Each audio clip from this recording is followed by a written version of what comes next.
le Seigneur. Nous te bénissons, notre Dieu et notre Père. Merci de nous conduire ce soir, de nous diriger. Que toute la gloire te revienne. Au nom de Jésus. Quelqu'un dit Amen. Amen.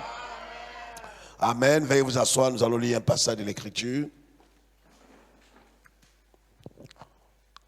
Luc chapitre 1, rapidement. Luc chapitre 1, on a 10 minutes. Luc chapitre 1, on va aller très vite. Luc chapitre 1.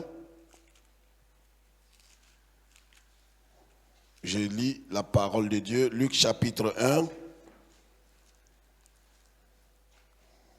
Amen. Luc chapitre 1. Nous lisons le verset 37. Amen. Je lis la parole de Dieu. Je lis à partir du verset 34 pour qu'on comprenne bien. Marie dit à l'ange, comment cela se fera-t-il puisque je ne connais point d'homme? L'ange lui répondit, le Saint-Esprit viendra sur toi et la puissance du Très-Haut te couvrira de son ombre.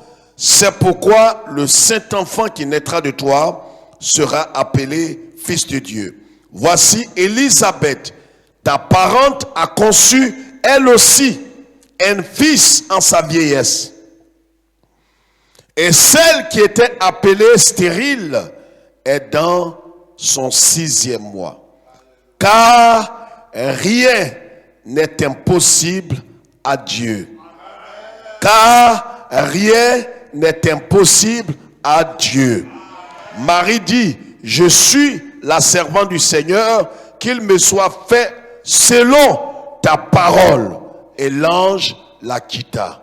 Amen. Voilà la parole de Dieu. Veuillez vous asseoir. Nous connaissons tous l'histoire de la naissance de notre Seigneur.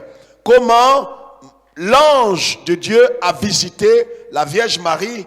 Marie était vierge. Elle ne connaissait point d'homme. Elle n'avait pas de contact avec un homme. Elle n'avait pas de relation avec une personne. Mais le Seigneur l'a visité et dans sa grande bonté, le Seigneur lui dit à travers cet ange que Marie, tu auras un enfant. Vous savez, levez la tête s'il vous plaît, cela peut être l'histoire de quelqu'un qui nous suit. Quelqu'un dira, mais je veux bien avoir une percée spirituelle, mais je n'ai aucun réseau. Je ne connais personne dans cette entreprise. Je ne connais personne dans cette affaire. Je ne connais personne dans ce gouvernement. Je ne connais personne. Je n'ai personne. Comme l'ange a dit à Marie, tu auras un fils. Je vais dire à quelqu'un ce soir, le miracle de Dieu n'aura pas besoin de ta compétence.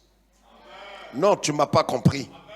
J'ai dit quand Dieu veut se glorifier dans la vie d'un homme, il n'est pas assujetti à tes diplômes, à tes capacités, à ton intelligence, à ta sagesse. Parce que Dieu n'est pas impressionné par ton diplôme et par ta force. Est-ce que quelqu'un m'entend? C'est pourquoi Dieu fait grâce à qui il veut faire grâce. Vous savez, nous sommes des croyants en Christ. Quelqu'un m'entend? J'ai dit nous sommes des croyants en Christ. Et l'une des facettes, l'une des dimensions de notre Seigneur Jésus-Christ, vous savez, les 4 évangiles sont vus comme 4 dimensions de notre Seigneur. Matthieu, Marc, Luc, Jean sont vus comme 4 dimensions de notre Seigneur. Dans les 4 dimensions, comme Ézéchiel aussi l'a vu, il y a la dimension de l'aigle. Il y a la dimension du lion, il y a la dimension du bœuf, il y a la dimension de l'homme. Et ces 4 dimensions sont 4 dimensions révélées, 4 dimensions qui sont considérées comme des mystères que Dieu, dans son amour, nous révèle. Mais vous savez, rien, quand l'ange dit, ce n'est pas un homme qui a parlé à Marie, c'est un ange du Seigneur. Et l'ange dit à Marie, ici, sur terre, certainement que vous avez besoin de l'apport des hommes, du contact des hommes, pour que le miracle s'opère. Mais Dieu te dit et dit à Marie, je veux que tu comprennes une chose, ce que tu appelles impossibilité, c'est pourquoi notre thème ce soir, j'ai parlé ici, quand l'impossibilité est impossible à Dieu. Vous m'avez pas compris. Quand l'impossibilité est impossible, l'impossibilité n'est pas dans le langage de Dieu. L'impossibilité n'existe pas dans le temps de Dieu. L'impossibilité n'existe pas dans le royaume de Dieu. C'est-à-dire Dieu ne connaît pas ce que l'homme appelle impossible, incapable. Dieu, à lui, tout est possible. Ce que humainement parlant, il n'y a pas de possibilité, il n'y a pas de vie. C'est pourquoi, quand des gens sont venus dire à Jésus que ton ami Lazare, celui que tu connais, est mort, Jésus a dit, allons, je vais le réveiller. Parce que l'impossibilité est impossible à Dieu. L'impossibilité n'existe pas dans le langage de Dieu. C'est pour ça que quand nous approchons de Dieu, nous devons nous approcher de Dieu avec foi, avec certitude. C'est vrai que là où tu n'as pas de relation, c'est vrai qu'on a compté souvent sur les relations humaines, mais là où souvent nous avons compté sur les relations humaines, on a échoué. On a compté sur des amis, on a compté sur des parents, on a compté sur nos connaissances, on a échoué. Et c'est ce que Marie voulait dire à l'ange ici. Elle voulait dire à l'ange, je ne connais personne, je n'ai pas de contact. Je suis fiancé, mais je ne suis pas encore marié légalement pour avoir des rapports. C'est vrai, c'est ce que nous cherchons. Peut-être que vous êtes dans une position peut-être de faiblesse vis-à-vis du travail, vis-à-vis d'une promotion, pour un mariage, peut-être pour un voyage. Et vous dites certainement, je ne connais personne. Vous voyez, chacun sur la terre veut rentrer en contact avec quelqu'un. Parce que nous savons que c'est l'homme par qui Dieu passe pour faire l'homme.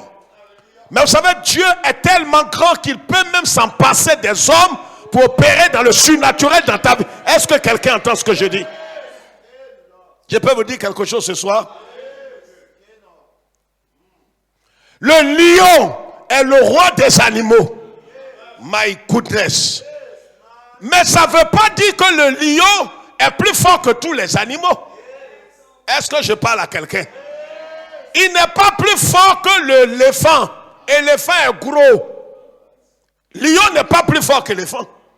Mais le lion, par respect, on lui a donné la couronne de la royauté pour dire, toi, tu es le roi des animaux. Le lion a peur des hippopotames. Le lion ne peut pas le tuer. C'est respect qui est entre eux. Mais pourquoi on appelle le lion? Parce qu'il est le roi de la forêt. Laissez-moi vous dire une chose. Vous savez, le lion, il permet que les autres animaux, là, ils ramassent. Ils entassent.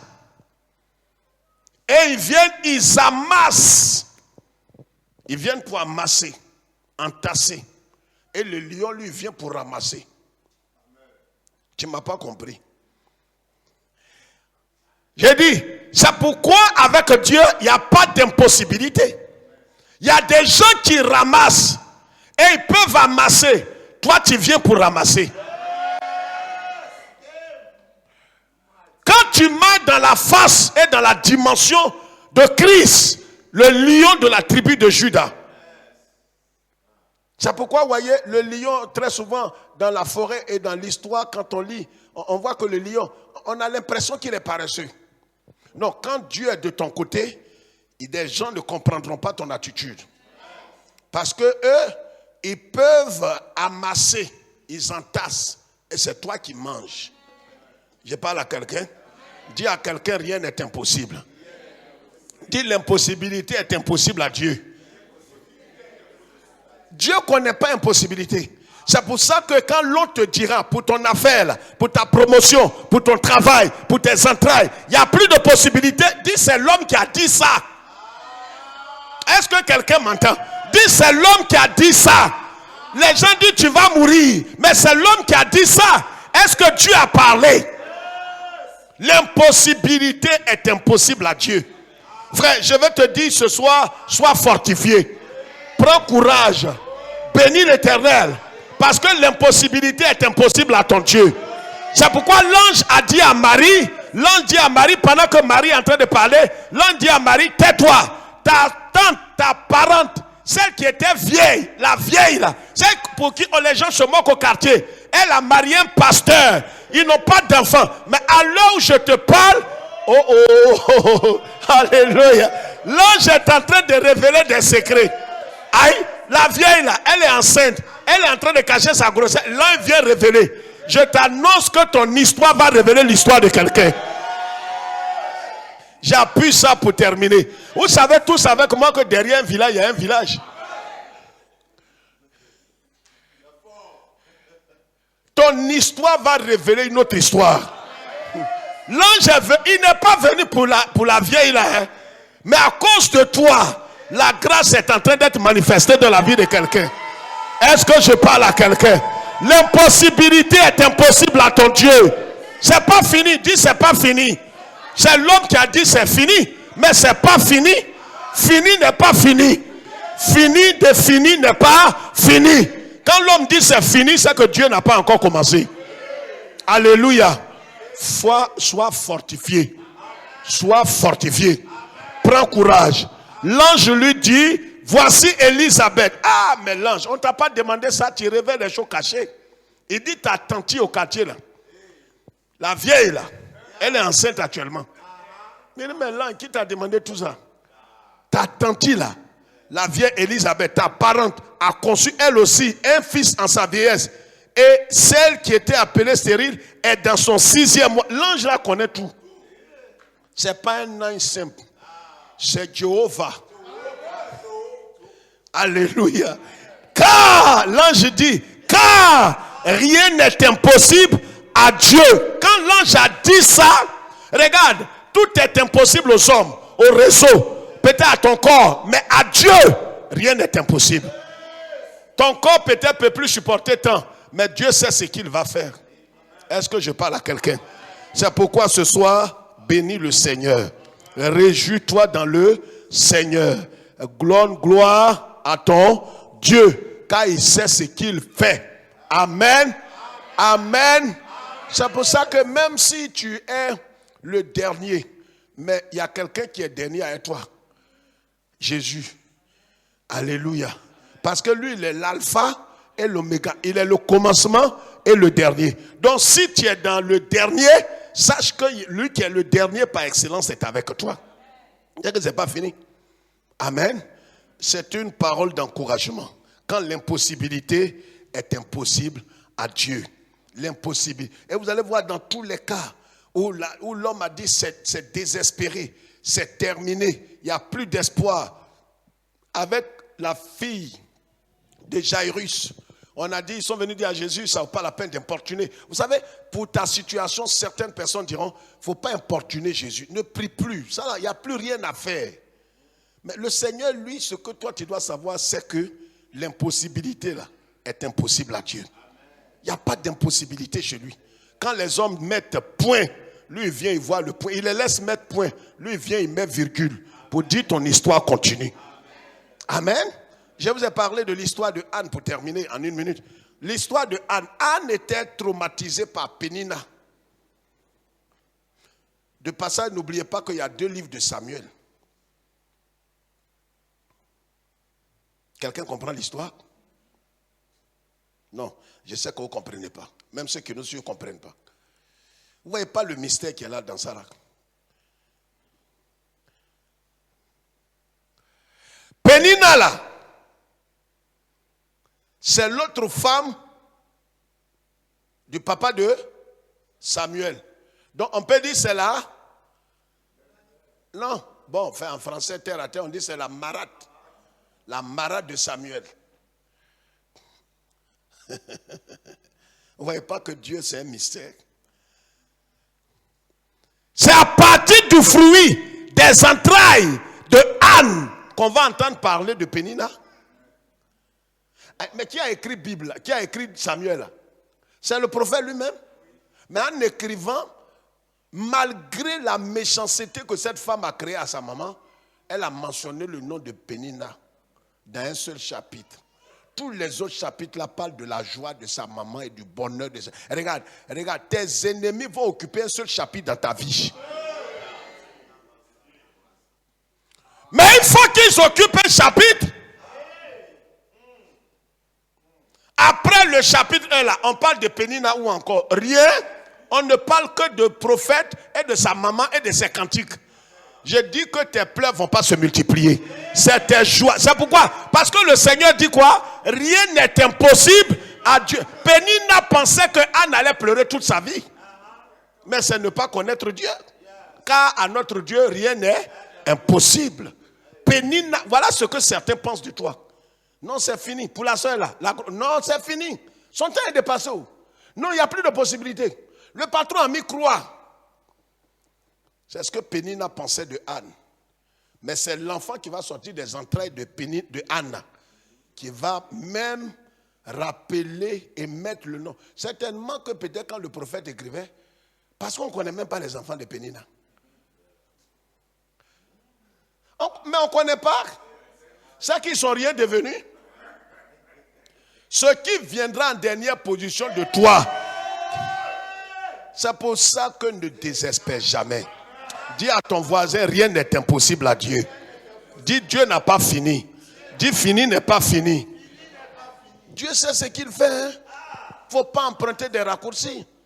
C'est fruit des entrailles de Anna qui a fait que c'est le produit de fruit qui a écrit Pénina. Pour dire, peut-être que le vieux petit il a été en train d'écrire les livres et la maman l'a passé et dit, ah mon fils, c'est vrai, il a persécuté ta maman, mais il faut faire écrire mon nom un peu dedans pour qu'on se souvienne de moi. C'est vrai, il a fatigué ta maman, mais écris mon nom dans la Bible. Il dit, maman, tu as tellement fatigué ma maman qu'on va te mettre dans un seul chapitre. Parce qu'il y en a 30. Les 30 là, c'est ton nom. Oh, je parle. Que Dieu nous bénisse, frère. Impossibilité est impossible à notre Dieu. C'est pas encore fini avec Dieu. Dieu n'a pas fini d'écrire ton histoire. Parce que tout est entre ses mains. Que le Seigneur nous bénisse et que sa grâce soit sur nos vies. Derrière village, il y a un village. La paix est avec nous. Au nom de Jésus. Alléluia. Que Dieu nous bénisse. Soyez bénis. Laisse-nous aller dans ta paix. Au nom du Père, du Fils et du Saint-Esprit. Quelqu'un dit Amen. Le Seigneur est avec nous. Soyez bénis. Acclame très très fort le Seigneur.